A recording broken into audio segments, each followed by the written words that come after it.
함께하며 여러분의 내일을 응원합니다.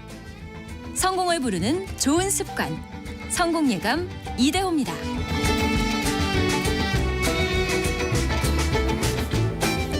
성공예감 이대호입니다. 2부가 돌아왔습니다. 저희 경제상식 퀴즈 정답 알려드릴게요. 정답 할부였습니다. 할부. 요즘에 뭐 무이자 6개월 할부 이런 거 정말 찾기 힘들어졌습니다.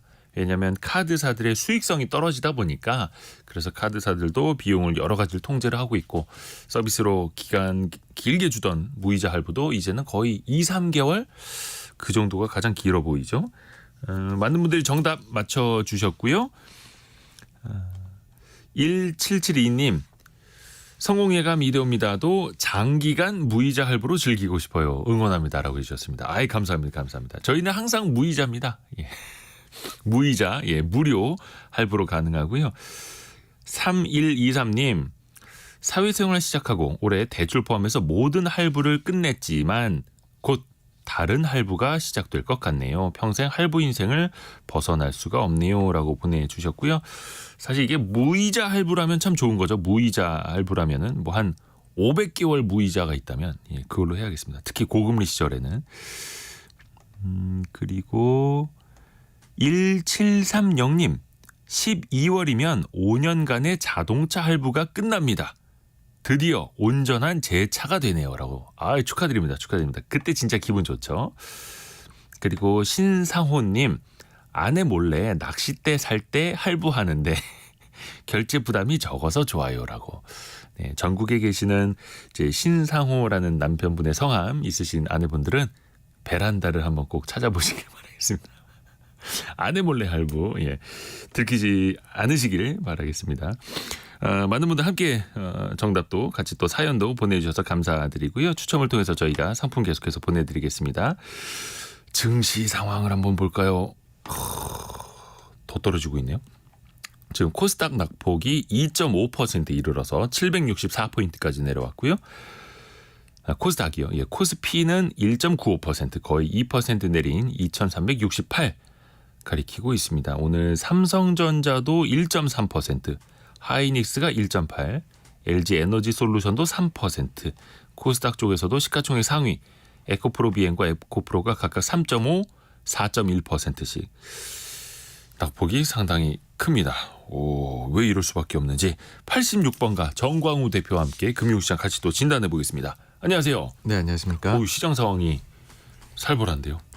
네, 최근에 장기금리가 상승을 하면서 시장에서는 결국 이렇게 또 금리가 올라가면 무슨 일이 생기는 것 아니냐. 그리고 또 금리가 올라간 것으로 인해 가지고서 주식 쪽의 매력이 떨어지는 것 아니냐.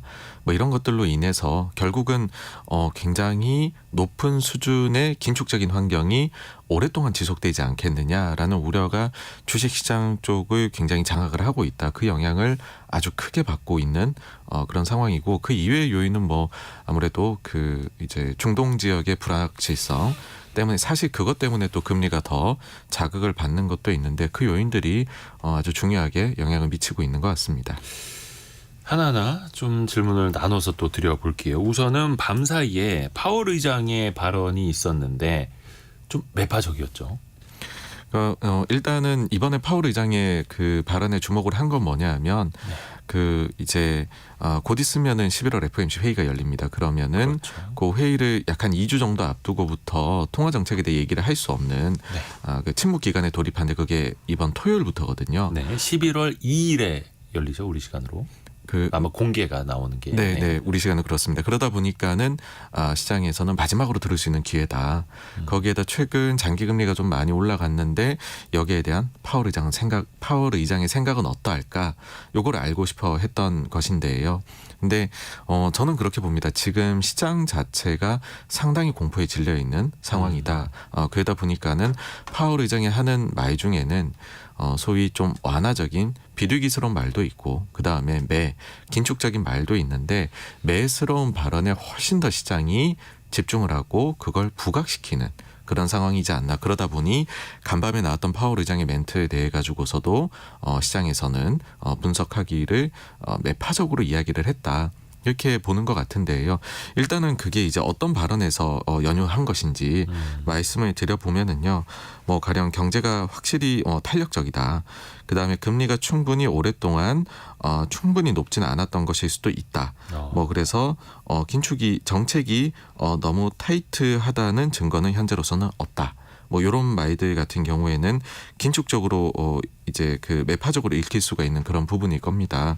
근데 이제 그 여기에다가 시장에서는 추가적으로 어떤 점을 보았냐라고 하면은 그 장기 금리가 최근에 많이 올라갔잖아요. 네. 여기에 대해 가지고서 파월 의장이 이게 이제 연준이 추가적으로 더 긴축을 많이 할 것이다라는 기대 때문에 그렇게 되었다라기보다는 시장에서 우리가 이제 흔히 기간 프리미엄이다라고 하는데 단기물을 가지는 것보다 장기물을 가짐으로 인해 가지고서 발생하는 불확실성 거기에 대해서 시장이 추가적으로 뭔가 금리를 더 주는 걸 말하거든요. 네. 그것이 상승하는 것이 지금 장기금리 상승의 주요 요인인 것으로 보인다라는 거고 여기에 대해 가지고서는 일단은 시장에서 일어나는 일을 놔두겠다라는 식으로 파월 의장이 얘기를 해요. 그러다 보니 이게 파월 의장이 장기금리가 올라가는 것을 지금 전혀 여기서 불편함을 느끼지 않고 오히려 용인을 하는 것인가? 그러면 금리가 더 올라가도 되는 것 아닌가라는 것이 간밤에 나왔던 시장의 반응입니다. 근데 불과 얼마 전까지만 하더라도 연준 인사들이 비둘기파적인 발언을 좀 많이 하면서 네. 시장을 좀 보듬어 줬잖아요. 물론 네, 그렇습니다. 이스라엘 그리고 하마스 간의 충돌이 격화되기 전 분위기기는 했었는데 많이 달라질 수밖에 없다라고 진단을 해봐야 될까요? 저는 그렇지는 않다라고 생각을 해요. 그러니까 지금 연준에서 하는 이야기는 굉장히 일관성이 있고 다만 그거를 똑같은 이제 그 현상을 보고서도 나의 지금 상황이 공포스러우냐 아니냐에 따라 가지고서 해석이 달라진 것뿐이다라고 생각을 하고요. 네. 기본적으로 최근에 좀 비둘기적인 이야기를 하는 그 스탠스는 이번에도 명확하게 나타났다라고 생각을 합니다. 그래서 그 내용에 대해서는 네, 그렇습니다. 네. 그래서 이제는 좀 비둘기스러운 부분의 말씀을 간밤에 파월 의장이 했던 것 중에서 드려볼까 해요. 예. 일단은 어떤 게 있냐면은 노동시장이 더 균형 잡혀가고 있다는 신호가 매우 많이 보인다. 그다음에 여러 지표로 볼 때는 노동시장 점차 냉각되어 가고 있다. 라고 얘기를 했습니다. 그리고 시중 장기금리의 상승이 추가 긴축을 대체할 수 있는 분명한 대안임이 분명히 보인다. 이런 이야기도 했거든요. 그러니까는 사실 이거를 보게 되면은 11월에 금리 인상은 금리 동결은 거의 사실상 기정 이번에 사실화된 것 같다로 네. 볼 수 있을 것 같아요. 그러다 보니까 간밤에 시장에서 11월 금리에 대한 확률, 금리 결정에 대한 확률은 이제 99% 동결로 바뀌었습니다. 그러니까 더 동결로 나아가게 된 것이죠. 그러니까 요거를 조합을 해보면은 어떻게 우리가 생각을 해볼 수 있느냐라고 했을 때 저는 요렇게 이제 결론 내려보면 어떨까 싶습니다. 경제 지표가 최근에 좀 소매 판매나 이런 게 강력하게 나온 것도 있기 때문에 네. 일단은 강력한 경제 지표 나온 거는 사실이란 거죠. 소매 판매만 봤을 때는. 그래서 연준이 금리 인상의 종료를 선언하기는 아직은 어려웠다. 그런데 파월 의장이 하는 말을 봐서는 인플레이션의 하락이나 노동시장의 명백한 냉각을 언급을 한 것으로 봐서는 만약 연준이 추가로 금리 인상을 해야 된다라고 하면 그 기준은 과거보다도 더 높아졌다. 그러니까는 금리를 올릴 가능성은 더 희박해졌다. 라고 볼 수 있을 것 같습니다. 그래서 다시 한번 이제 장기금리 상승하고 조합을 해보게 되면 장기금리가 올라간 것 그 자체를 지금 용인하는 것 아니냐라고 간밤에 해석이 나왔지만 네. 저는 그렇게 보지 않는 것이 장기금리의 상승으로 인해 가지고서 연준이 마치 추가로 기준금리를 올린 것과 같은 현상이 나타나고 있음을 파월 의장도 간밤에는 시인을 했거든요. 그렇다라는 거는 장기금리 상승 그 자체가 반대편에서는 그러니까 이쪽에서는 악셀을 밟고 달려가게 되는 거죠. 네. 그 자체가 연준의 결정에는 브레이크를 거는 결정이 된다는 거죠. 그러니까 중립적으로 자동 조절 장치가 제가 볼 때는 작동하는 것이다라는 것을 연준은 얘기를 하고 있는 것이고 그렇다라는 것은 시중금리의 상승 그 자체가 세상을 실질적으로 더 긴축적으로 만들어 버리기 때문에 오히려 역설적으로 나머지 환경을 완화적으로 만들어 버리게 되는 정책 기반자들로 하여금 그렇게 저는 흘러가고 있는 그러니까 딱 최근 한 2주 정도 동안에 연준 위원들이 얘기했던 것과 똑같은 정도 수준이었다라고 생각을 합니다. 금리 인상을 브레이크에 비유하자면 연준이 브레이크를 밟은 게 아닌데 뒷바퀴 브레이크를 더 강하게 건 게 아닌데 시장이 알아서 앞바퀴에는 브레이크를 걸어주고 있는 것처럼 그런 효과들이 나타나고 있다. 네, 그래서 근데 요 메시지의 일관성이 있는 거다라고 또 해석을 해주셨고요. 네네. 네. 그리고 이제 그러다 보니까는 장기 금리가 뭐 두 가지 질문이 있을 것 같아요. 하나는 몇 퍼센트가 되는 것이 적절하냐. 그렇죠. 네. 지금 안 그래도 국채 10년물 금리가 지금 4.978 거의 5%입니다. 네, 그렇습니다. 그러니까 여기에 대해 가지고서 기준을 가지고 한번 말씀을 드려보면은요. 예. 일단은 시장에서 얘기하는 게 첫 번째가 인플레이션을 어느 정도로 보느냐. 그게 이제 과거 같으면 2%였었죠. 목표치가요. 네, 근데 지금은 2% 목표를 하지만은 3% 정도에서 좀 고착화되는 거 아니냐는 우려가 있죠. 네. 그리고 여기에 추가적으로 시장에서는 소위 이제 실질 중립금리라는 것을 더하게 됩니다. 이걸 굳이 더 나누자면은 실질금리에다가 그다음 기간 프리미엄이 들어가게 되는데 쉽게 보시면은 인플레이션에다가 어느 정도 더 금리가 추가적으로 올라가게 될 것이냐. 근데 그 금리라는 것은 경제를 그렇게 망가뜨리지 않으면서 그다음에 그 인플레는 오지 않게 하는 아주 뜨뜻미지근한 수준의 실제 시장의 장기 금리는 어느 정도 수준이어야 되느냐인데 이게 보시게 되면 지금 5%라는 거는 인플레 3%를 거의 기정사실화하고 거기에 추가적으로 2%가 금리가 더 있어야 된다라고 보는 거거든요. 네. 근데 그 불과 이제 코로나 전만 해도 어땠냐면 2% 목표에 거기에 0.5를 더 얹어서 2.5%였었거든요. 네네. 그리고 이제 평균적으로 과거에 보게 되면은 가산해주는 금리 자체가 한 1.5에서 2% 정도예요. 네. 그러면은 이번에 만약에 그 인플레이션을 3%로 보게 된다라고 해버리면 4.5에서 5일 수도 있는데 근데 3으로 안착한다라는 것을 지금 저는 확실히 얘기할 수는 없다라고 봅니다. 그 2.5가 될 수도 있고 운이 좋으면 2가 될 수도 있겠죠. 만약 거기에다 1.5에서 2를 더 올린다고 하면 지금의 5%의 금리라고 얘기하는 거는 제가 볼 때는 좀 과잉 반응인 것 같다. 오히려 지금 말씀드린 그런 공식에 따르면은 좀 내려와야 되지 않을까라고 생각하는 부분이고요. 그럼 다음으로 이렇게 높아진 어쨌든 금리 계속 올라갔는데 네. 여기에서 뭔가 반전의 기미가 보이려면 어디에서 그 증거를 처음 찾을 수 있을 거냐라는 네. 거거든요. 그러면은 이번에 금리가 시중금리가 급격하게 상승하게 된 첫 번째 사건으로 돌아가 봐야 될 것 같아요. 그게 언제냐 하면 지난 7월 말입니다. 그때 당시에 재무부에서 분기보고서가 나오면서 네. 재무부 차입 자문위원회가 있거든요. 네. 그 재무부 차입 자문위원회에서 뭐라 했냐면 한 4분기, 그러니까 10월에서 12월 때 그 분기에는 이제 그 재무부에서 자금을 조달할 때 단기채보다는 장기채의 비중을 늘리는 게 낫겠다. 네. 그런 공고가 있었어요. 네. 그러니까 그때부터가 장기채가 특히나 단기채하고 차이 나게 장기물이 급격하게 금리가 올라갔었거든요. 그러니까 10년 이상 긴 기간으로 돈을 빌리자. 그 채권을 국채를 많이 찍자. 그러니까 그 장기 채권에 공급이 많아지니 그 금리가 더 올라갈 수밖에 없다 이런 거죠. 네, 그렇습니다. 근데 그때에는 그렇게 늘렸으면 좋겠다라는 것이고요. 그 구체적인 계획이 이제 곧 있으면 나오게 됩니다. 아, 그게 아직 실행이 됐던 건 아니에요? 네, 그게 지금 이제 구체적인 계획이 확실히 나오게 되는 건데. 근데 시장은 앞서서 또 그 금리를 반영을 했던 거고요. 네, 그렇습니다. 그러니까 11월 2일 날에 구체적으로 계획이 나오게 되는데 그러니까 시장에서는 최악의 상황으로 엄청나게 발행이 많을 수도 있지 않을까라는 우려가 저는 지금 가격에 반영이 되어 있는 것 아니냐라고 생각을 하고요. 근데 재무부 입장에서는 사실 그 비중을 차근차근 늘려가도 되는 것이고 네. 시장에 굳이 부담을 충격을 많이 줘가면서 왜냐하면 충격을 많이 줘서 금리가 많이 올라가게 되면 본인들이 빌리는 비용만 증가를 사실은 하게 되는 거잖아요. 그렇죠. 높은 금리로 국채 발행하게 되면은 미국 재무부 입장에서 이자 비용이 더 커지는 거니까. 네, 그래서 합리적인 수준에서 아마 결과가 나오지 않을까. 라고 개인적으로는 생각을 하고 그리고 지금 뭐 전방위적으로 어쨌든 금리가 올라갔는데 그 사이에 어떤 일이 있었냐 하면은 그 부채 한도 협상이 이루어진 이후에 거의 바닥났었던 재무부의 잔고를 빠르게 끌어올렸습니다. 그러니까 채권을 발행해서요. 네, 그렇습니다. 필요한 것보다 그러니까는 원래도 미국이 적자 재정을 펴는 거는 맞아요. 근데 그 이상으로 어느 정도 돈이 좀 현금이 있어야 되는데 그것도 거의 바닥 나버렸다 보니까 네. 적자 재정하는 것도 발행해야 되고 추가로 그동안 바닥나 있던 잔고도 채워야 되다 보니 정말로 많이 발행을 한 거는 사실이거든요.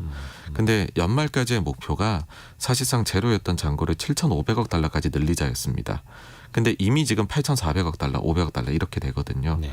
그러니까 연말의 목표를 10월인데 벌써 초과 달성을 했어요. 그러니까는 이미 초과 달성 굉장히 빠르게 달려왔기 때문에 그러니까 물량 부담도 일단은 우리가 겪는 거는 피크는 지났다라고 생각을 합니다. 그래서 물량 부담 피크가 지났고 그 다음에 11월 초에 구체적으로 지금은 우리가 이제 예상으로 장기 비중이 정말 많을 수도 있어 발행되는 게라고 하는데 그 실체가 드러나고 나면 그러면은 시장에서는 조금 더 명확한 그런 자료들을 가지고서 이제 좀 반응을 하지 않을까라고 생각을 합니다. 그러니까 재무부가 돈을 꽤 확보하고 있다. 네, 그렇습니다. 급하게 장기 채권을 많이 대량으로 발행을 해서 시장 금리가 더 불안하게 만들 이유나 그런 필요성도 좀 떨어지고 있다라는 그런 해석이시네요. 근데 항상 또 앞서가고 더 많이 우려라는 게 시장의 또 속성이다 보니까. 네, 네. 그러면 정광훈 대표가 지금 보시기에는 미국채 장기물 금리도 이른바 우리 금융권에서 흔히 쓰는 오버슈팅, 과하게 반응하고 있다라고 결론을 내려도 될까요? 네, 좀 과잉 반응이지 않나 그렇게 보고 있습니다. 과하게 반응하러 가고 있다. 국내 금리도 좀 이거 비슷하다고 봐야 되나? 이거는 이제 은행의 대출 금리 이야기인데 기준금리는 어저께 이제 6번 연속, 6회 연속 금통위에서 동결이 됐습니다. 그런데 시중은행들은 대출 금리를 계속해서 올린다고 합니다. 그 배경은 뭐라고 봐야 될까요? 일단은 작년에 있었던 레고랜드로 돌아가 봐야 될 것 같아요. 작년 이맘때였죠. 네, 예. 그러니까 레고랜드 사태가 터지고 나니까 정부에서는 그다음 뭐 새마을금고도 있었고요. 그 사이에 미국에서 실리콘밸리 은행까지도 터졌었죠. 그러다 보니까는 전방위적으로 위험 관리에 치중을 했었고 그러다 보니까는 사실은 가상금리가 올라가는 거에 대해서 대단히 조심스럽게 어떻게 보면 압박을 많이 가했었습니다. 그러니까 기준금리에 이제 가상금리가 붙게 되잖아요. 네. 그랬던 것이 최근에는 사실 이제 뭐 수출이나 이런 데이터도 좀 반등이 나오고 있고 그 다음에 눌러놨던 거 대비해가지고서 그 사이 미국도 긴축을 추가로 더 했기 때문에 약간 더 가상금리가 붙어 나가는 또한 미국에서도 시중금리가 올라가는 거를 조금 우리가 따라서 가는 그런 게 나타나고 있는 것이다라고 생각을 합니다. 여기에다가 추가적으로는 우리도 이거 지금 적자 재정이나 이런 문제들이 있는데 발행이 많이 또 뭐 한전채도 그렇고요. 늘어나지 않겠느냐라는 물량에 대한 우리도 우려를 가지고서 또한 시장 참여자들이 여기에서 매매를 그러니까는 이제 금리가 올라갈 것이다 이런 기대를 많이 가지고 있는 게 아닌가. 라고 생각을 해요. 그러다 보니까는 이제 금통위가 열리게 되면 일단 동결에 대해 가지고서는 거의 대부분이 그렇게 생각을 하시죠. 네. 근데 실제로 회의가 이제 회의 결과 나올 때 그 금리 결정 이외에 다른 요인들에서 요번에 매파적인 얘기들이 매파적인 부분을 우리가 많이 발견할 수 있지 않겠느냐라는 기대를 했어요. 예를 들면은 결정은 동결로 나오지만은 소수 의견으로 인상해야 된다라는 위원이 나올 수 있지 않겠느냐. 네. 혹은 동결을 하긴 했지만은 그 한국판 포워드 가이던스가 있잖아요. 미리 예고해 주는 거. 네, 그게 이제 3개월 향후에 대해서 예상을 하는 건데 그게 이제 1회 추가 인상으로 보고 있는데 가령 뭐 2회 추가 인상을 보는 위원이 나타난다라든지 아니면은 통방문이나 여러 가지 기자 회견에서 아주 외파적인 얘기를 더 강도 높게 해준다든지 그런 것들을 하지 않겠냐라는 기대들이 가지고 있었죠. 왜냐하면 금리 올라가고 있으니까. 예, 근데 사실 지난 어제 이제 나온 결과를 보게 되면은 뚜렷하게 그런 부분을 발견하기는 어려웠습니다. 그러니까 저는 이제 지금 시장이 어떠냐면은 점점 공포 국면으로 가고 있고 또한 금리가 실제로 올라가고 있는 게 가격에 보이다 보니 더더욱이나 매파적인 걸 시장이 발견하고 싶어하는 그런 성향을 보이고 있는 게 아닌가 싶은데 그게 이제 어제 금통위에서도 나타났다라는 생각이 드는 게 일단은 위원 전원 이제 동결에 대해 가지고서 동의를 했어요. 그러니까는 전원 찬성이었고 네. 그 다음에 또 한 가지는 그 한국판 포워드 가이던스에서 추가로 올라가지 않겠느냐. 오히려 반대로 6인의 위원 중에서 원래는 6인 전부 다 1회 추가 인상에 대해서 얘기를 했었거든요. 네네. 근데 이번에 보시게 되면 6인 중에 5인만 추가 인상을 얘기했고 1인은 오히려 인하를 얘기를 했어요. 그렇다 하더라고요. 그 중에서 또 한 명은 금리 인하라는 소수 의견. 네, 이게 그렇습니다. 어떻게 된 거가 더 헷갈려요. 그래서. 그러니까는 그거 자체는 혹시나 이게 잘못되어 버리면은 네. 경기가 급격히 냉각될 수도 있는 위험을 저는 반영을 하기 시작했다라고 보거든요. 그렇게 되어 버리면은 다른 방향으로도 움직일 수 있는 스텝은 첫 번째 거는 마련을 해놔야 된다라는 의미이지 않을까 싶고요. 근데 사실 이래버리면 이거는 매파적이다라보기보다는 비리기적인 이야기를 한 거거든요.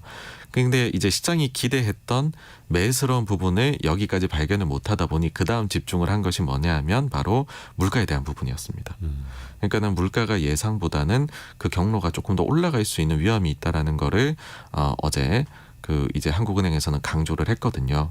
그러다 보니까 기자간담회에서도 왜 그렇게 물가에 대해 가지고서 추가로 더 혹은 물가 목표 달성 시기가 늦춰질 걸로 생각을 하느냐라는 걸로 질의응답이 거의 다 몰렸어요.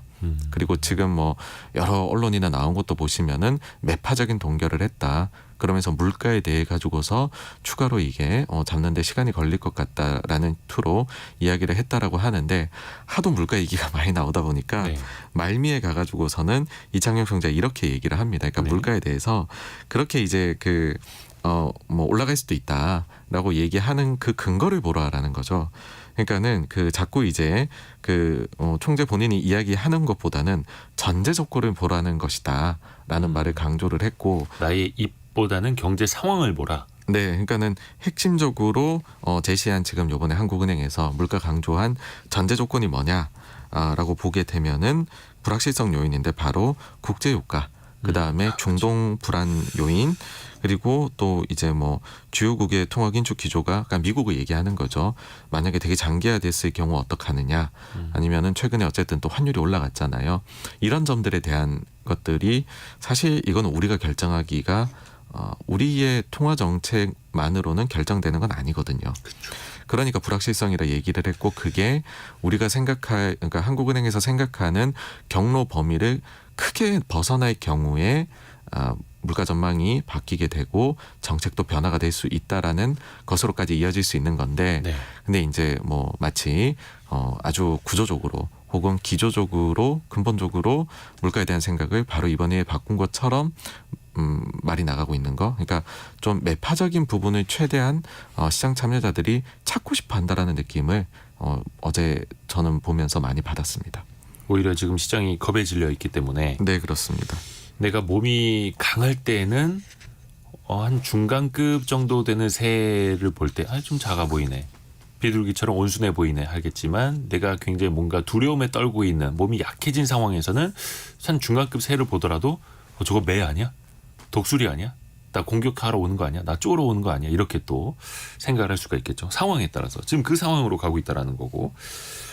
근데 아까 잠깐 그 국제유가랑 중동 불안에 대해서 이게 사실은 한 달 전까지만 해도 별로 없던 변수였는데 네. 지금은 마치 변수가 더 커질 수 있는 상수가 되다 보니까 이야기를 좀 해봐야 될 텐데 사실 중동의 정세가 어떻게 변할지는 이게 예측 자체가 안 되는 거지 않습니까? 네, 그렇습니다. 사실 중동 관련해 가지고서 이슈는 매년 나오거든요. 그러다 보니까는 올해 초에도 사실 또 뭐 이스라엘에서의 또 뭐 포가 왔다 갔다 하는 상황도 또 몇 차례 있었다 하더라고요. 네, 뭐 그리고 기억이 나실지 모르겠는데 코로나 터지기 직전 네. 2020년도 1월하고 2월 달에도 이란에서 당시에 좀 긴장감이 확 높아지는, 그리고 그때마다 나오는 것이 또 뭐 호르무즈 해협을 봉쇄한다 봉쇄한다. 안 한다 뭐. 예. 네, 그런 이야기들이 나옵니다. 그래서 사실 중동에 대해 가지고서는 이 국제 정세에는 이거를 뭐 정확히 어떤 식으로 흘러갈 것이다라고 얘기를 하는 것이 매우 조심스러운 부분이기는 해요. 그렇죠. 네, 그래서 여기에 근데 지금에 봐가지고서는 안 좋은 일이 벌어질 가능성이 점차 더 높아진다라고 뭐 유가만 봤을 때에는요 시장은 생각을 하고 있는 것 같고, 다만 근데 그 점에 대해 가지고서는 뭐 저 개인적인 생각으로는 여전히 좀 미국에서 여러 카드들을 가지고 있다. 그러니까 예를 들어서 뭐 유가가 그때 100불 간다라는 얘기가 네. 사우디 감산 추가로 한다라고 얘기 나올 때에 그때 보시게 되면은 뭐 옐런 장관이 나와가지고서 갑작스럽게 그때 당시에도 전략적 비축류 얘기를 꺼냈었고, 네. 또 최근에 중동 쪽에 긴장도가 높아지니까는 베네수엘라에 대해 가지고서 실제로 제재를 좀 완화해주는 조치를 취하고, 그러니까 그런 식으로 해서 결국에는 이제 시장에서 주목하는 것은 유가 향방이거든요. 그래서 그걸 좀 중화를 시키기 위한 노력들이 분명히 있다라는 것이고, 그래서 저는 이제 유가가 과격하게 슈팅하는 거에 대해 가지고서 지금 좀 시장이 너무 빠르게 그 가격 반영을 하려고 하는 것이 아니냐. 근데 그것 자체가 공포스러운 심리가 아무래도 장악을 하다 보니까 안 좋은 거에 대해서 훨씬 더 귀를 기울이는 상황이 된 게 아닌가 싶습니다. 그 국제유가의 어떤 수준 자체를 놓고 보면 서부 텍사스산 중진류 가격 기준으로 지금 배럴당 89달러대입니다. 근데 이게 중동 전쟁 이전에도 90달러대 중반까지 가서 배럴당 100달러 넘네 만에 이 이야기를 했었다가 물론 80달러대 초반까지 떨어졌다가 다시 80달러대 후반까지 올라온 거기는 한데 이것 자체가 많이 올랐다. 중동의 정세 불안 때문에 많이 올랐다라고 볼 수 있을까요? 이 정도의 유가 레벨을 가지고? 유가가 정말로 우리가 감당할 수 없는 수준이다라는 거는 저는 어떤 때를 뜻하냐라고 생각을 하냐면 네. 정상적으로 원유를 생산을 하고 있음에도 불구하고 네. 수요 요인 그러니까 이제 수요 요인으로 인해 가지고서 그게 이제 추가로 더 올라갈 수 있을 만한 힘을 가질 때, 그러니까 정상적인 그 생산 상황에서도 그 정도로 수요가 타이트할 때가 정말로 이게 좀 힘든 상황이다라고 생각을 해요. 네. 근데 지금은 사실 유가가 너무 내려가는 것을 받치기 위해 가지고서 그 산유국들끼리 쿼터를 정해 가지고서는 대대적인 감산에 나섰고 특히나 거기에서 주요 산유국 두 국가가 초과로 본인들이 희생을 해가지고서 더 감산을 실행을 함으로 인해 가지고서 그걸로 유가에 사실은 60에서 한 80달러 정도의 밴드를 만들어냈던 거거든요. 그러니까는 그런 식으로 물량 조절을 강하게 하면서 지금 받쳐서 좀 추가로 더 올라온 유가 수준이기 때문에 네. 이거에 대해 가지고서 뭐 다른 어떤 사건이 벌어졌었을 때에는 충분히 여러 가지 정치적인 저는 고려들이 작용이 될 수 있다라고 생각을 해요. 그래서 이게 그 더 이상 생산을 할 수 없을 만큼 팡팡 생산을 하는 데에 수요가 자극이 많이 될 때 상황하고 지금은 분명히 다르다라고 봅니다. 약간 공급 측에서의 불안감이 있을 수밖에 없으니까 또 그게 중동 지역에서 지금 펼쳐지고 있는 문제고요. 그래서 어찌 보면은 더 불안감을 더 많이 느끼는 걸 수도 있겠습니다.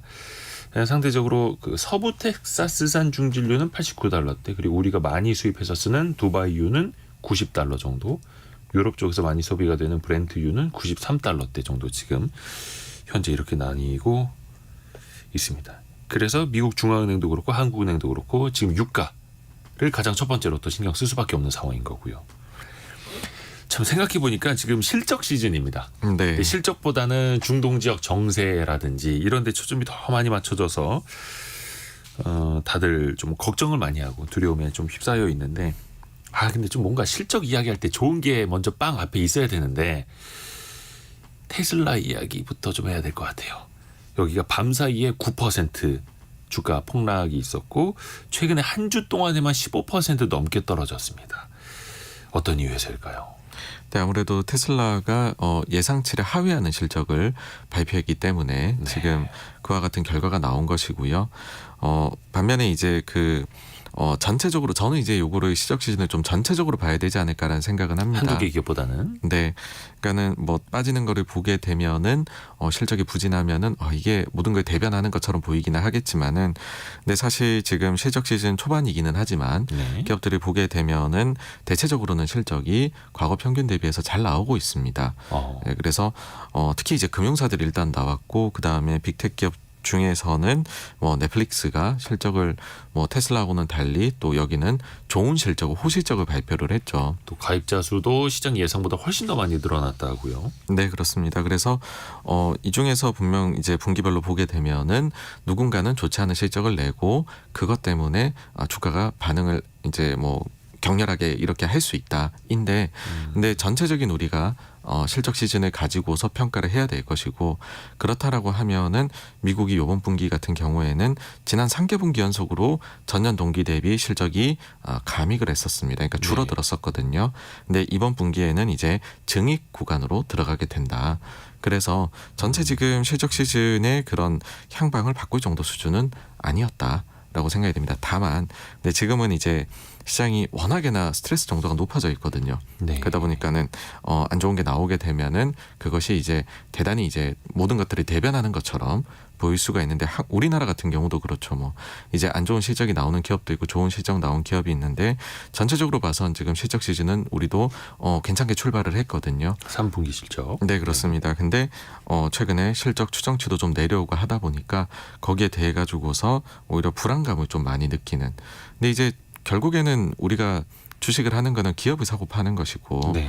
그래서 실적 시즌이 뭐 제 생각에는 점점 진행되고 마무리되어 가게 되면 기업들이 생각했던 것보다는 지금 상황이 괜찮다라는 부분이 입증이 되면은 뭐 사실 지금 가지는 공포도 좀 많이 줄지 않을까라 생각이고 사실 이런 말씀을 드리게 되는 거는 뭐냐 하면은 실적에서 우리가 우려 요인으로 가졌던 매크로 요소가 뭐냐 하면 네. 가령 중국 쪽 데이터가 너무 나쁜데 중국에서 사업하는 기업들 그 부분은 되게 나쁘지 않을까라는 예. 생각을 했었고요.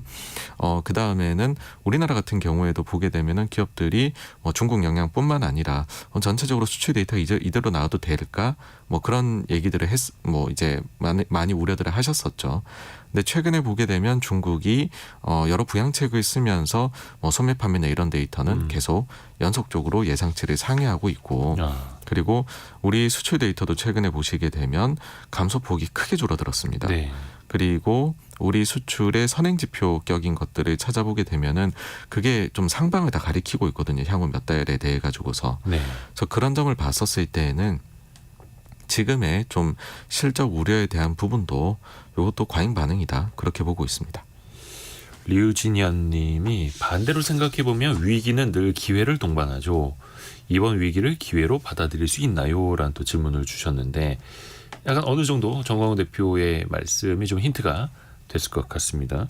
지금 또 오늘은 개인 투자자들이 주식시장에서는 한 1,300억 정도 순매수를 하고 있고 외국인 기관이 팔고 있고요. 개인 투자자들은 항상 또 시장이 떨어질 때 순매수하는 경향들을 또 보이고 있습니다. 오늘도 대표적으로 그런 하루가 되고 있습니다. 종종 정광훈 대표께서도 뱅크 오브 아메리카에서 하는 설문조사, 그것도 펀드 매니저들, 미국의 펀드 매니저들 대상으로 한 설문조사 이야기를 좀 해주시잖아요. 네. 최근 미국 펀드 매니저들의 투자 심리는 어떤가요? 아직도 안 좋은가요? 안 좋은데 더 안 좋아졌습니다. 더 안 좋아졌어요? 근데 최근에 아무래도 한 달 동안에 좀 안 좋게 시장 분위기가 변했잖아요. 네.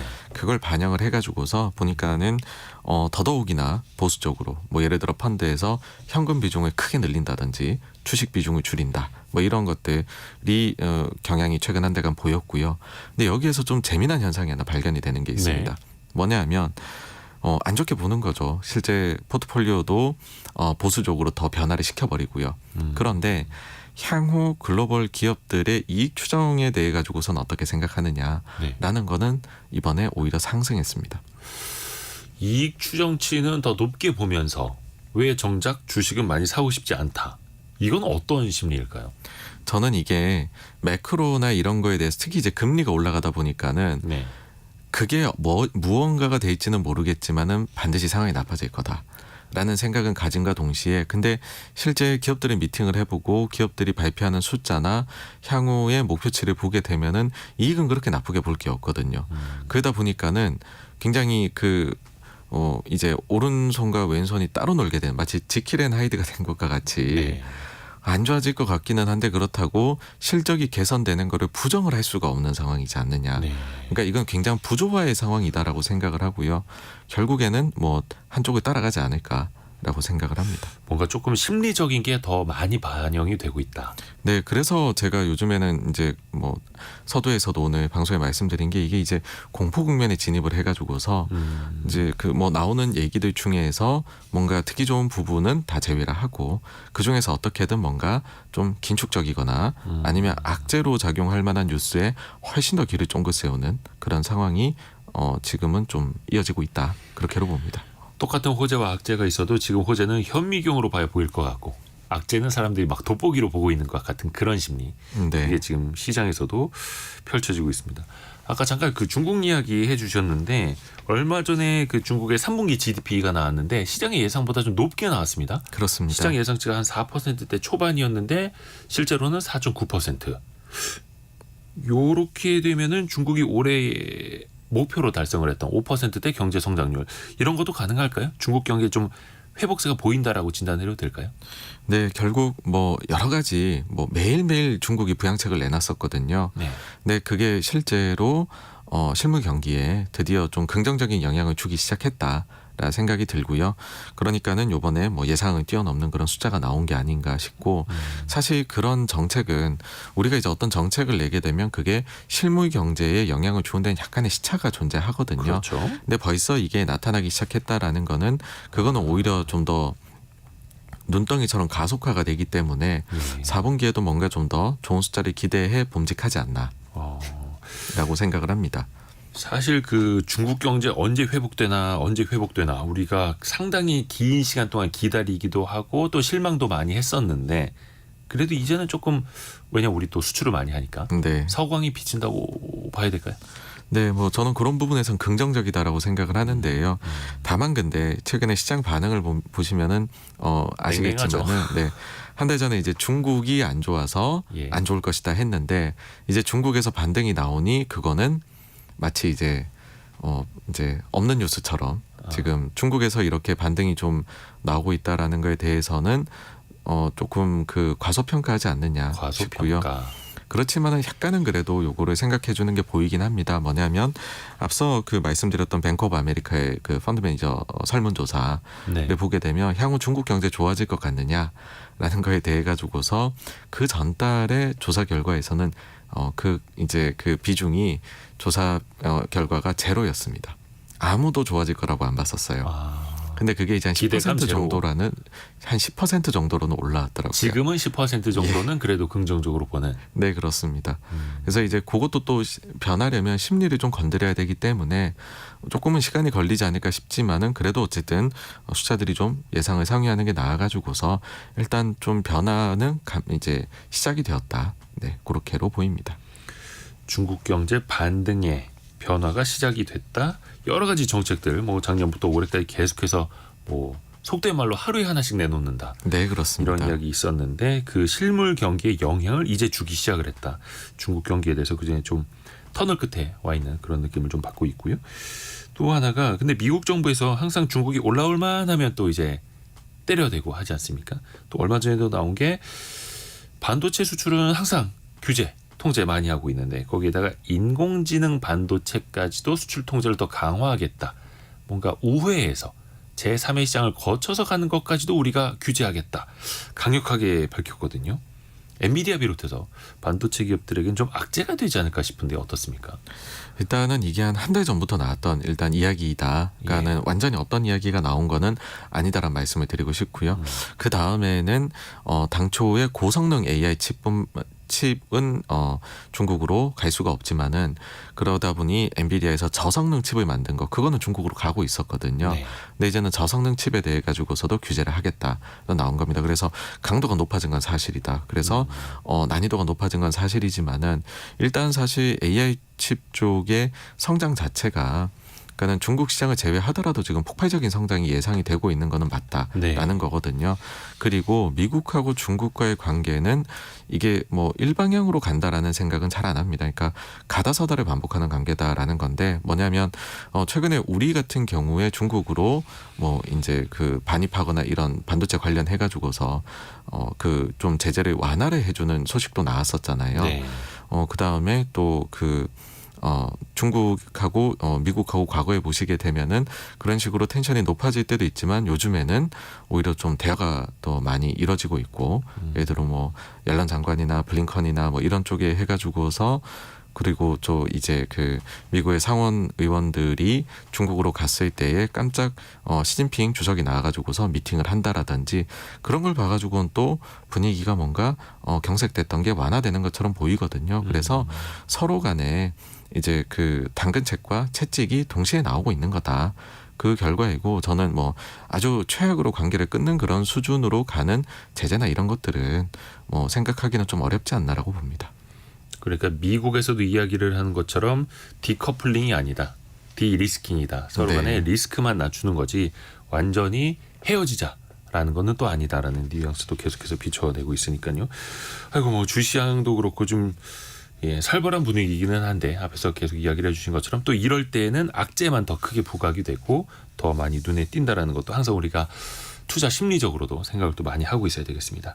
오늘 86번가 정광우 대표와 함께한 금요일이었습니다. 다음 주에 또 뵙겠습니다. 고맙습니다. 감사합니다. 라디오 정보센터 다녀오시죠. 세계 채권 금리의 기준선 역할을 하는 10년 만기 미국 국채 금리가 2007년 7월 이후 16년 만에 처음으로 연 5% 선을 돌파했습니다. 대한제당협회는 최근 국제 설탕 가격이 치솟고 있지만 내년 초까지는 국내 시장 가격 인상은 최대한 자제하겠다고 밝혔습니다. 지영미 중앙방역대책본부장은 코로나19가 4급 감염병으로 전환됐지만 고위험군의 중증화율과 치명률은 여전히 높다면서 겨울철의 유행이 다시 찾아올 수 있다고 경고했습니다. 오늘 새벽 0시 30분쯤 북한 함경남도 장진에서 규모 2.8의 지진이 발생했습니다. 올해 우리나라에서는 규모 2.0 이상 지진이 83차례 발생했습니다. 지금까지 라디오 정보센터 뉴스 정한나였습니다. 자, 여러분의 질문이 콘텐츠가 되는 시간 성공예감 애프터 서비스 시간입니다. 곽지현 리포터 안녕하세요. 네, 안녕하세요. 자, 질문 들어볼까요? 네, 오늘은 휴대전화 뒷자리 4139번님 그리고 청취자 김문희님 질문으로 시작합니다. 다른 곳은 은행장이라고 하는데 한국은행은 왜 총재라고 부르나요? 총재. 이게 사실 뭐 권위주의의 상징 아니냐 이런 이야기도 많이 나오고 있기는 한데요. 네. 뭐 한국은행은 일반 시중은행과는 다르기 때문입니다.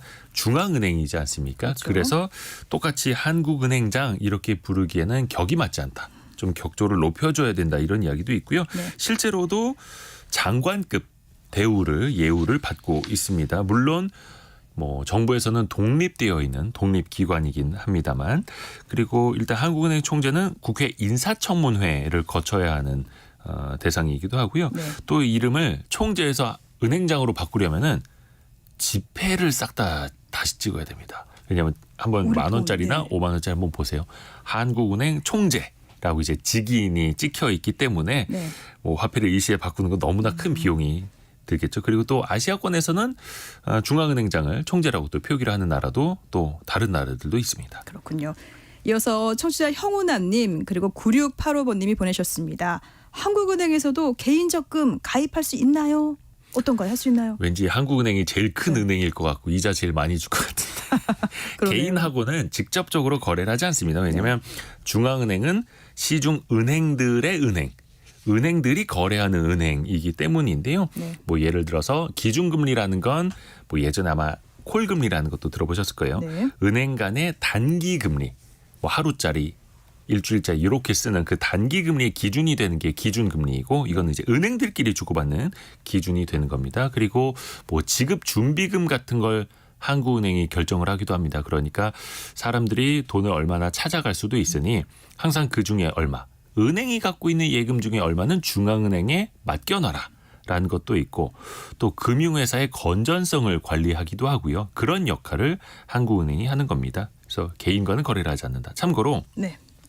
뱅크 오브 코리아라고 하지 않습니까? 예, 예. 그래서 줄여서 옛날에는 어른들은 복집이라고도 불렀습니다. 여의도나 이 명동에서는 BOK 복집이라고도 불렀습니다. 네. 알겠습니다. 그리고 이어서 4370번님은 공공예식장은 어떻게 예약할 수 있나요? 궁금합니다 하셨어요. 이 보니까요. 이 서울시에서는 공공예식장 이름을 나만의 결혼식 이렇게 이름을 붙였습니다. 그래서 서울 곳곳에 공공시설을 예식장으로 이용할 수 있는 사업인데요. 그러니까 지난 8월부터 상시 신청을 받고 있습니다. 우선 상담 신청은 서울시 같은 경우에는요. 1899-2154 번호로 전화하셔서 상담하실 수가 있고요. 또 홈페이지에서는 이 검색창에 패밀리 서울 이렇게만 검색해 보세요. 들어가셔서 나만의 결혼식 클릭하시면은 이 서울의 공공예식장 한 20여 개소 안내받을 수가 있습니다. 또 경기도로 가면은 이 경기도에서는 이 홈페이지 경기 공유 서비스로 검색하셔서 들어가시면은 웨딩홀 클릭하시고 웨딩홀 클릭하시고 그러면 위치하고 대관료 확인할 수가 있습니다. 또 대구로 가보면은 이쪽은 공공장소 결혼식장 예약은요. 구청이에요. 달서구청 여성가족과로 전화하시면 되고요. 또 경남 김해시의 경우에는 한 지난 3년 전부터 이 전국 최초로 약간 호텔급 공공형 예식장을 운영하고 있다고 해요. 그래서 이 경남 김해시 그 대관 신청은요, 이 김해시 공공 예약 포털에서 하시면 됩니다. 그러니까 무료인 곳도 있지만요, 보통 이 대관료는 한 평균적으로 40만 원 정도구나라고 생각하시면 됩니다. 그래서 좀 저렴한 편이죠. 경남 김해시는 공공 예식장이 호텔급이다. 아, 궁금해지는데요. 자, 그리고 다음 질문은요. 네, 청취자 안진수님. 뉴스에서 코스피는 유가증권이라고 표현을 하고 이 코스닥은 그냥 코스닥이라고 하는데요. 이 코스닥은 유가증권 아닌가요? 아니 왜 명칭을 구분하나요? 라고 문자 보내셨습니다. 정확한 지적해 주셨습니다. 사실 이게 옛날 표현을 그대로 쓰기 때문입니다. 유가증권이라는 거는 어떤 가격을 매길 수 있는 재산적 가치가 있는 증권을 모두 다 유가증권이라고 하거든요. 네. 그러니까 뭐 상장사 주식뿐만이 아니라 채권도 유가증권이에요. 근데 유가증권 시장이라고 부르는 거는 그냥 옛날대로 한국거래소 조직이 코스피를 담당하는 본부가 유가증권 본부예요. 그래서 그 명칭이 남아 있는 거고 네. 지난 2005년에 한국 그 증권거래소, 선물거래소, 코스닥위원회 또 코스닥 증권시장 이 4개가 통합이 돼서 지금 여의도에 있는 한국거래소가 된 거거든요. 근데 코스닥은 코스닥 시장본부, 네. 코스피는 유가증권 시장본부라고 옛날 이름 그냥 그대로 쓰고 있습니다. 그렇군요. 그래서 엄밀히 놓고 보면 유가증권은 코스피, 코스닥, 뭐 채권 다 부르는 용어다. 이렇게 하시면 좋을 것 같습니다. 알겠습니다. 자, 이어서 8167번님은 이 현재 공매도는 이 외국인과 기관은 이 상환 기간이 없고 이 개인은 3개월인데요. 아니 이건 너무 불합리한 거 아닌가요? 라고 문자 보내셨습니다. 맞습니다. 그래서 개인 투자자들 이 공매도에 대한 원성이 굉장히 크죠. 그런데 제도는 이 국민들의 눈높이를 좀 따라오지 못하고 있는 측면이 너무나 큽니다. 대표적으로 기관과 외국인은 이 빌린 주식에 대해서 상환 기간이 따로 없습니다. 그러니까 아니 이 주식을 빌려준 사람이 달라고 하지 않으면 갚을 필요 없어요. 왜냐하면 서로 기관들끼리 빌려주는 거니까 당신들끼리 알아서 하세요라는 거고 그런데 개인은 30일씩 3번, 90일까지밖에 빌릴 수가 없습니다. 그래서 어찌됐든 간에 이건 내가 언젠가 사서 갚아야 하니까 기간에 한정이 있어서 마음이 졸리게 된다라는 비판들이 또 있는 거고 담보 비율도 기관 외국인은 105%만 필요한데 개인은 120%니 개인에게 너무 기울어진 운동장 아니냐 이런 지적들 계속되고 있고요. 또 하나가 공매도를 현재까지도 얼마나 빌려줬는지 우리가 얼마나 중개를 했는지 막 증권사나 이런 데서도 수기로 작성을 하게 됩니다. 네. 그 엑셀 파일이 이렇게 따따따따따따 쳐서 이거를 전산화를 시켜야 이른바 무차입 공매도라고 하는 주식을 빌리지 않고 공매도하는 그런 사고를 미연에 방지할 수 있는데 그러려면 이 전산 투자 비용이 천문학적으로 든다고 합니다. 그래서 정부도 이걸 봐주고 있는데 사전에 예방할 수 있도록 전산 투자를 하도록 해야 한다. 이런 지적들도 목소리도 상당히 높이 있습니다. 네. 자, 오늘 애프터 서비스 곽지현 리포터와 함께했습니다. 고맙습니다. 네, 고맙습니다. 내일은 토요일입니다. 주말판 별책 부록이 찾아가는 날인데요. 오늘도 망설이다. 하루가 다 갔다라는 책인데 뇌과학자 장동선 박사와 함께합니다. 혹시나 불안한 마음이 계속되는 분들 꼭 들어보십시오. 정말 도움이 되실 겁니다. 내일은 일라디오 그리고 유튜브 동시에 다 뵙겠습니다. 성공 예감은 오늘도 여러분을 응원합니다.